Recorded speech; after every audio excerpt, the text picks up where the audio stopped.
it's time for me to take a bite size to a movie that I wanted to watch, didn't get myself the time, but now I took the opportunity to do it.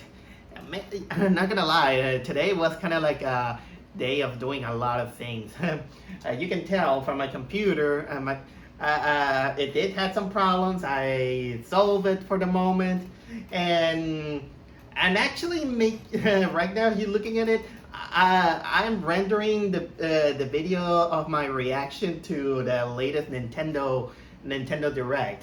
And so happened that that same day, this is when I decided to watch the movie that that people were talking about it, and well, I was kind of like out of the loop. So, well, I finally went to see and watch Furiosa, a Mad Max Saga, which I was planning to watch that movie, but it had kind of like got into conflict with the Garfield movie, and between choosing between these two, I prefer more the Garfield movie, at least in preference, because I grew up more with the Garfield, and well, Furiosa, I thought that I might give it a kind of like a skip, but then I was hearing the news that that movie actually was being kind of like turned into the usual information scapegoat, saying that this is kind of like the proof that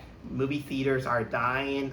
Some people that this is kind of like the proof that girl boss movies are the reason why movies are dying. It was kind of like a crazy thing about speculations about this movie, but despite all these things that is around it, still critics and audiences were good in saying that the movie is actually pretty good.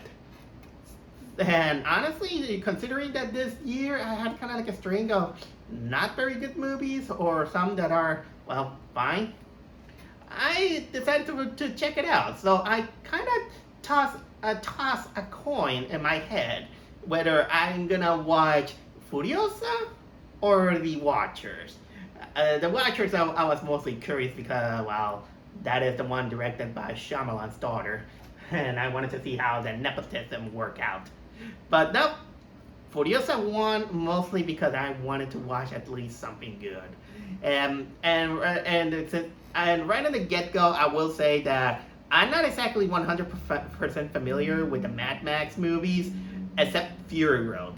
I only saw Fury Road, and I do remember that I loved that movie. That movie was so action-packed that it was great. I didn't give myself the time to watch the other Mad Max movie, and maybe one of these days I will probably make a marathon of watching all the three movies and see if I can go past Beyond Thunderdome. But Fury Road, it kind of showcased how to make the action movies right, and it really hit me. But then came out this movie this year's Furiosa, which is basically a prequel to Fury Road, in which it concentrates on the secondary protagonist of Fury Road, which is a woman named Furiosa. In which, in my head, I know that she was a kind of like a great actress in that movie, and she was kind of like a compelling character, but I don't think that she was kind of like the kind of character that deserved its own movie. But okay, I brush it up. Sometimes movies, they kind of do this, in which we deviate from knowing a little bit the protagonist, and we go for the side story of another character, just to flesh out a little bit the world. Nothing major. I gotta say that the movie I went there, it actually captures a lot of the entertaining aspects of that Fury Road has. Although I can't say that it was kind of like better, I must say, but it does play the cards correct to make it kind of like a good movie. I was really entertained, and it was enough for me that I could put this movie as one of the best that I have seen this year. This is considering that this is a prequel, and like it is a prequel about this character named Furiosa. It basically recounts the kind of like her backstory separated in 5 chapters about her childhood and how she got until the events of Mad Max. From her childhood, in which she was kidnapped, her mother was killed by this group of people, because of course it's a dystopian world where everything is a desert. People is a dog eat dog world in which they fight for resources, food, and some even kind of sink to cannibalism.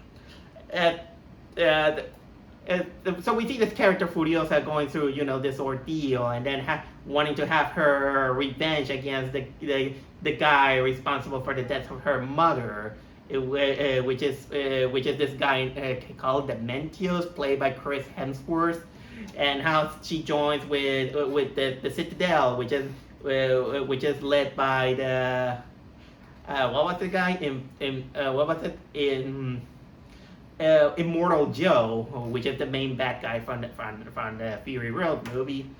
And this is how she goes, on her quest, on her revenge, and all this. Well, basically, it leads up to the Fury Road movie.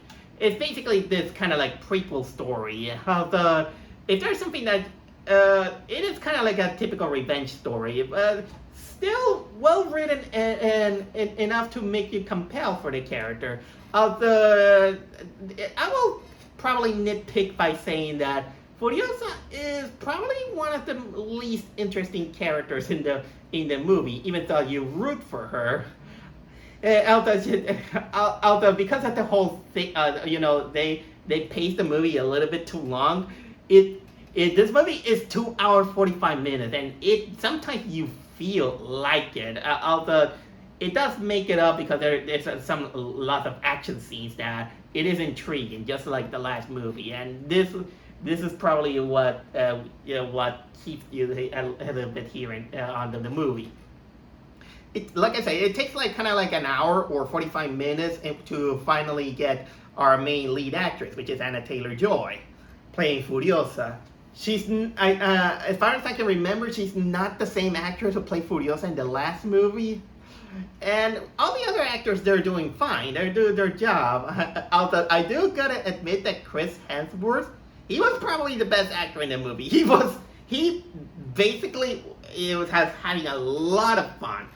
And I will say also that the CGI, the effects, the stunts that they do, it is as fun as the last movie. You get almost all the things that you get. Everything is wild, wacky in a dystopian level. I mean, probably one of my favorite new things about this is Chris Hemsworth, seeing him ride kind of like a chariot that instead that he rides horses, he rides them on motorcycle. He has 3 motorcycles, and he just go there like he's the freaking god of thunder. Oh wait, he was the god of thunder.